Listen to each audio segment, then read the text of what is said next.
C'est le grand jour, le CES a enfin ouvert ses portes, ou du moins ses portes digitales, puisque cette année, pas de rendez-vous à Las Vegas. La grande messe de l'électronique grand public aura lieu en ligne et donc à travers le monde entier. Les Français sont toujours présents avec plus d'une centaine d'entreprises sous les couleurs de la French Tech, et nous retrouvons une start-up que nous connaissons bien, Vivoca, qui a déjà exposé non seulement avec Business France, mais aussi de son côté. Je suis avec Florian Guichon, COO et associé de la startup Vivoca. Je suis Maxime Sabaek de chez Business France. J'ai la chance d'organiser en partie la présence de la délégation française sur ce CES digital. Bonjour Florian. Bonjour Maxime, comment tu vas? Ça va très bien. Alors, c'est le premier jour d'un CES inédit. C'est la première fois que nous Incroyable. ne rendons pas à Las Vegas. Un début d'année donc plutôt en France, en tout cas pour ma part. Toi, tu connais bien cet événement. Combien de fois Vivoca a participé au CES? Alors, c'est notre quatrième édition. Et du coup, 3 fois en physique et cette première fois en digital. Du coup, pas mal de changements évidemment qui sont faits chez nous en termes d'organisation. Alors, il y a des choses beaucoup plus simples logistiquement et il y a des choses qui changent pas mal parce qu'on doit être tout de même câblé sur les horaires des US, ce qui n'est pas toujours le plus évident, mais c'est le jeu, ça reste Las Vivoca fait donc Vegas. les 3-8. Ah, ils font les 3-8 et Ça, on pourra y revenir. Ce bien que, sûr. ce que je te propose, parce que malheureusement, tout le monde ne connaît peut-être pas Vivoca. Est-ce que tu saurais nous le présenter rapidement? Bien sûr, avec grand plaisir. Alors, Vivoca, nous, on est voilà maintenant une trentaine de personnes spécialisées en fait dans la reconnaissance vocale. On a été créé en 2015 et en fait, on a créé la première solution qui s'appelle le VDK, Voice Development Kit, qui permet en fait à n'importe quel secteur d'activité, entreprise ou institut de réaliser en fait sa propre interface vocale, son propre assistant vocal en 60 minutes. Ça peut être en cloud ou en embarqué et on dispose de plus de 37 langues. Et globalement, nous, ce qu'on veut faire, c'est révolutionner les enjeux vocaux. La voix s'est démocratisée avec Google Home, avec Alexa, avec Siri. Et ben en fait, on est en plein dedans et on permet du coup à tout type d'entreprise d'avoir des solutions vocales accessibles et de pouvoir faire eux-mêmes leur propre assistant vocal. Ça Concernant en le fait quand CES, même des concurrents, hein. alors ça dépend comment on se positionne. Parce que nous, on se positionne en fait uniquement en B2B, vraiment précis, et on a la faculté de faire des choses beaucoup plus spécifiques que les GAFA. Alors, je ne serai pas chez toi, Maxime. Je ne peux pas me placer chez toi et t'écouter comme ça, à te regarder en me demandant quelle musique tu vas me demander. Par contre, si tu avais une industrie ou une logistique ou le retail ou peu importe, eh ben, tu aurais la capacité d'utiliser notre solution et de la faire exactement comme tu le souhaites, avec toutes les confidentialités données, notamment avec un système embarqué. On a eu la chance d'ailleurs pour cette technologie, tu le sais, d'être récompensé 2 fois au CES avec 2 awards consécutifs en 2019, en 2020. Et là, si on repositionne pour la quatrième fois, c'est que le marché s'ouvre de plus en plus et que les US restent extrêmement importants pour nous. Donc le CES est un événement que vous connaissez, vous l'avez fait en tout cas en partie avec Business France sous les couleurs de la French Tech, mais tu l'as fait également, enfin vous l'avez fait Vivoca de votre côté dans un espace dédié, avec un stand tout seul, chez les grands, dit-on parfois. C'est l'évolution naturelle des startups et on souhaite la même chose à l'ensemble des participants de cette année. Comment on prépare un événement si gros, aussi important que le CES? Alors, déjà, la première étape, c'est ce qu'on appelle l'anticipation. Et chaque année, et je pense que pour chaque métier, c'est un peu pareil, on s'améliore. Et en fait, l'année dernière, on avait 3 enjeux majeurs pour le CES 2020 quand on l'a fait en termes physiques.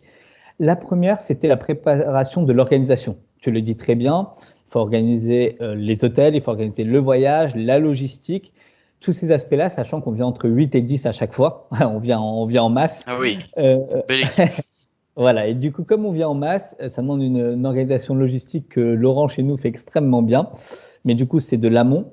Le deuxième point, alors il peut paraître un peu plus léger, mais en fait, il ne l'est pas, c'est tout l'aspect un peu légal. Nous, quand on envoie des produits, il y a tous les aspects administratifs et légaux des États-Unis qu'on connaît bien. Voilà, tout ce qui est Passer les l'État, douanes, etc. l'État. Certifier ses Mais produits, les prototypes, tout ça, normalement, si je dis pas de bêtises, c'est abordé lors des coachings de Business France. Hop, petite Exactement. auto-promo pour, Bah, alors, pour et nos en chers plus, partenaires d'ailleurs, hein. Je pense aux douanes, effectivement, à l'INPI, à France Brevet. et tu as bien raison, puisqu'en fait, nous, du coup, qui avons assisté aux accompagnements de Business France, notamment l'année dernière, on a appris plein de trucs, plein de tips, et ça nous a permis notamment de nous aiguiller, d'aller beaucoup plus vite sur des sujets. Ben, tu me parles justement de l'aspect douane. Je pense que la première année qu'on a envoyé notre produit et notre hardware, je pense qu'on a eu on a eu plus de chance que de réussite, c'est ça. Je pense qu'il est passé Il en entre les faut. mailles des filets. Voilà, ça fait partie du jeu. Mais en réalité, d'ailleurs, je conseille à tous ceux qui font le CES et qui sont accompagnés par vous de participer au moins une fois à tous vos événements de préparation. D'ailleurs, vous avez Alors, envoyé le précisons que replay. tu n'es pas payé pour ce podcast et que ce Alors, n'était absolument pas, pas. euh, Euh, alors, c'est une je promotion suis qui pas n'était pas payé. prévue. C'est très honnête de ta part. Alors, c'est très honnête parce que c'est très bien fait. On a reçu d'ailleurs les replays aujourd'hui des autres, donc j'ai rien à y gagner. Je ne travaille toujours pas pour toi et pour l'instant, Vivocash doit encore la faire bien grimper. On doit encore évoluer dessus, donc il y a encore un peu de temps pour ça. Mais voilà, donc ça se passe très bien. On se prépare bien en amont. Et le troisième enjeu, et c'est le plus important pour nous, évidemment, c'est l'enjeu business, l'enjeu commercial. Donc là, en amont, on prépare trois choses. Un, quels sont les exposants qu'on va cibler, de quelle façon. Deux, quels sont les partenaires un peu technologiques, c'est important pour nous qu'on va cibler et qui va aller les voir. Et trois, on fait un mode commando chez nous, c'est-à-dire vraiment, on imprime les cartes, on imprime les stands, on dessine qui prospecte où, on met les objectifs et on y va, et on fonce. Et du coup, ensuite, eh ben, quand tout ça est bien placé, qu'on a la logistique, la motivation et que l'administratif est réglé, eh ben on peut y aller. Mais ça se prépare avec beaucoup d'anticipation. Nous, on s'y prend toujours 3-4 mois à l'avance et des fois, il faut aller même jusqu'à 6 mois en avance. Par exemple, pour les awards qu'on peut obtenir avec des candidatures bien 6 mois Les avant. avoirs qui peuvent permettre d'augmenter grandement sa visibilité, Ah notamment bah, pour des journalistes. on en Tu parlais reviendra. de cibles, enfin de prospects en tout cas. Bien, Qui ouais. peut-on espérer voir sur un événement comme le CES? Alors, déjà, il y a la première base qui est assez drôle, c'est qu'on voit plus de décideurs français au CES qu'on a la chance de les voir en France. Alors c'est normal, il y a une C'est grande appétence de la part des Français pour cet événement, c'est vrai. Alors, et c'est surtout, c'est le moment. C'est-à-dire que nous, à titre personnel, par exemple, on a signé notre plus gros partenariat commercial l'année dernière, en début d'année, parce que on a vu le CEO, on a pu s'entendre avec lui physiquement au CES. Sinon, enfin, on peut pas le croiser dans ses bureaux. C'est pas logique. En tout cas, on prend pas un rendez-vous comme ça. Et le CES, Oui. vu que les gens sont pour la veille, pour la technologie, pour l'envie, on peut ouvrir sur du business, vraiment. Donc, on peut rencontrer beaucoup de décideurs. Nous, on rencontre beaucoup de partenaires technologiques, pareil, avec le niveau de décision. Et il y a un aspect qui est, à notre sens, important, c'est ce qu'on appelle les belles surprises. Et ça peut être des surprises de relations presse, de communication de visibilité qu'on a eu l'année dernière. Et ça peut être également des prospects qu'on n'aurait jamais imaginés.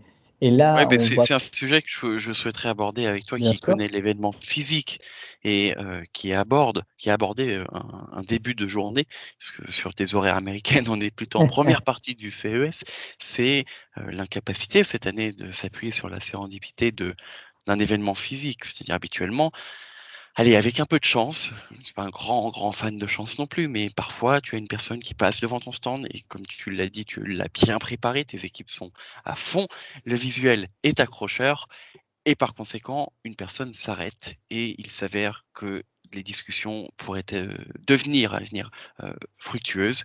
Là, ce sera peut-être un peu moins le cas en digital, non? c'est différent. C'est-à-dire qu'en fait, je vais te donner un exemple même. Il y a une société qui m'a contacté ce matin, du coup, qui vient d'Inde, qui est une zone géographique qu'on n'a pas en priorité, mais sur laquelle on peut travailler, vu que notre solution, le VDK, peut être absolument partout. Et ben en fait, il nous a contacté. C'est pile dans ce qu'on fait. On a des références qui font exactement ce qu'ils veulent. Je vais pas au CES, jamais je les ai. En tout cas, moi, jamais je ne les prospecte ou j'y pense même pas. Et ça permet d'avoir ça.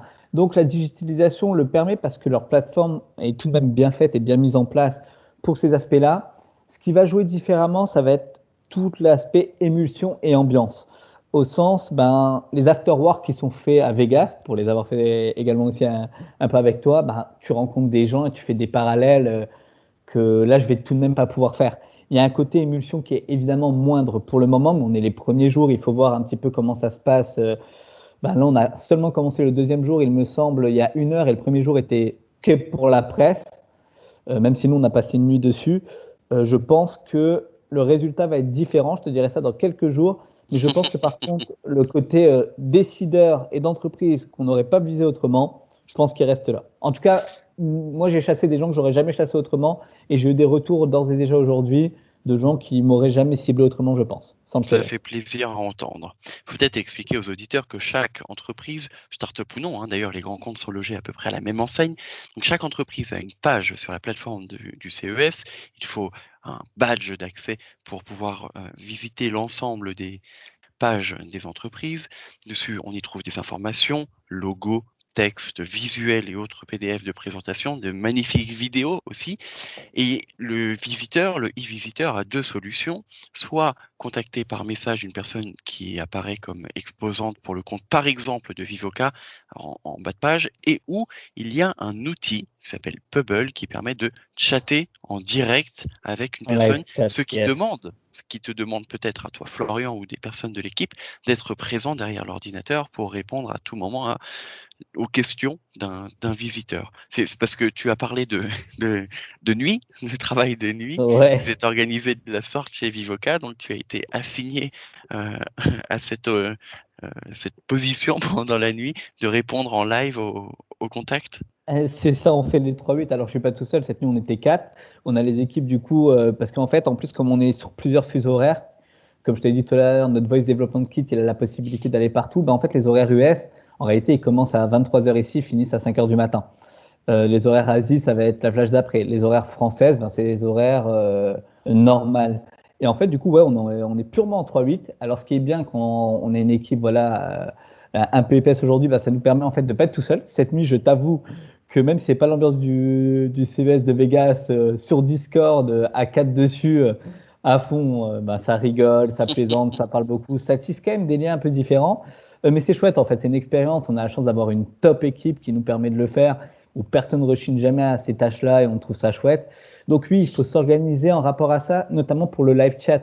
Alors autant les sorties, on peut faire des aspects programmés, comme tu le dis très bien, on peut programmer des rendez-vous.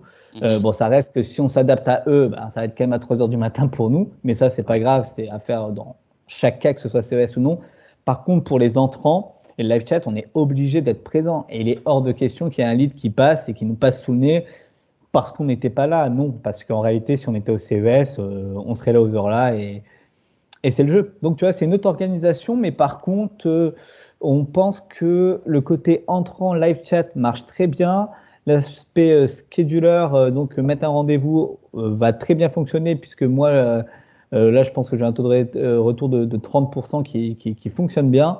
Et les messages, c'est un peu de la messagerie classique, mais je pense que pour de la digitalisation, c'est plutôt bien fait.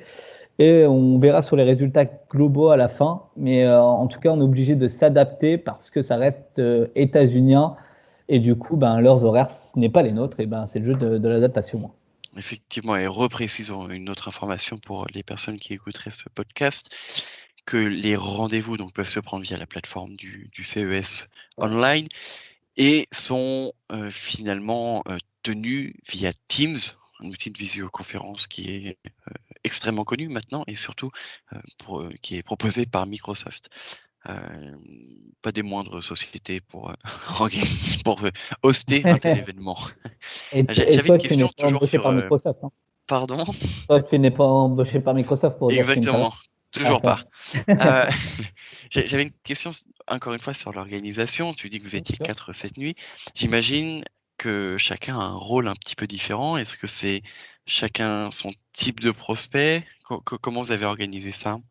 Alors, du coup, par vertical, parce que Oui. forcément, on vise différents verticales, différents milieux avec notre produit.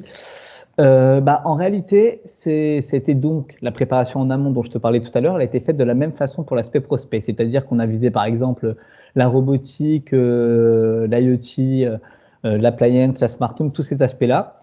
Mais comme il y avait beaucoup de sociétés et qu'on avait, entre guillemets, le Exhibitor Directory en amont, ben on a fait le listing des sociétés qui nous intéressaient, on a fait une recherche dessus. Et dès que ça s'est ouvert, et ben en fait, chacun par rapport à ses compétences en langue, par exemple, on a un commercial qui est italien, et vu que je parle pas la moitié de ça aurait été compliqué de le prendre moins, bah du coup, l'Italie a été prise par lui dans ses capacités. Et du coup, on a sectorisé comme ça des chasseurs. Et on a à chaque fois 2 entrants, 2 personnes donc, qui chassent, mais qui sont responsables d'être sur le stand pour surtout traiter les entrants. C'est ça qui est mis en place actuellement. Et ensuite, bah voilà, c'était de l'amont, de la préparation, et c'est par vertical et par pays. Selon la langue de nos commerciaux, alors l'anglais, le français, c'est facile pour tout le monde. Par contre, quand tu commences à taper la Suède, l'Italie, l'Espagne ou l'Allemagne, il vaut mieux avoir des personnes très très à l'aise dans ces langues-là, c'est plus facile d'accès, quoi. J'imagine. Est-ce que tu aurais un dernier tips, un dernier conseil pour des entrepreneurs, des startups qui souhaiteraient exposer peut-être en 2022 pour un CES qui, je l'espère sincèrement, reviendra à Las Vegas? Alors, tips numéro 1, anticiper. Ça peut paraître bête, hein, ce tips, hein, mais en réalité, on se retrouve, et pour en parler pas mal, beaucoup avec des gens qui vont au CES en se disant je vais au CES et là-bas je vais voir ce qui se passe. J'ai un peu préparé avant, j'ai regardé un peu. Nous, c'est un mode commando 1 semaine et demie, 2 semaines avant. On avait déjà tout terminé, on sait déjà ce qu'on va faire. Et en fait, si on travaille comme ça, c'est parce qu'on perd plus de temps et on est honnêtement hyper efficace, ou en tout cas, on fait tout pour l'être au maximum. Donc, anticiper, c'est à vivre une fois. C'est à vivre une fois pour l'ambiance, pour Vegas, pour les folies qu'il y a, pour les gens qu'on rencontre, pour le folklore, pour les moments hyper sympas qu'on passe. Nous, on s'en sert également. Ça fait un team building incroyable, incroyable. Donc ça, c'est génial. Il faut le faire une fois. En plus, les premières fois, on a la chance d'être accompagné, alors soit par des régions, soit par Business France, peu importe. Et le ticket d'entrée n'est pas non plus sorti de l'espace. Alors ça fait beaucoup d'argent pour aller au CES, sauf que quand vous y êtes là-bas, en réalité, si vous avez bien fixé vos objectifs, vous serez rentable, le ROI sera mis en place. Et tout simplement, je leur conseillerais d'assister aux préparations, de voir comment ça se passe, par exemple, des aspects comme le CES Unveil, de ne pas passer à côté et de ne pas louper ce qu'on appelle les deadlines, parce que au-delà de Business France, il y a l'aspect CTA derrière.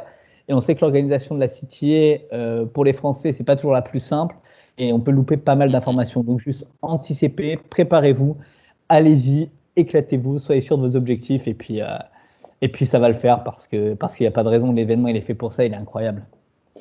Super, merci beaucoup Florian Guichon, tu es toujours CEO et associé de Vivoca, comme au début de notre conversation, rien n'a changé. Si vous avez 60 minutes, n'hésitez pas à aller créer votre assistant vocal.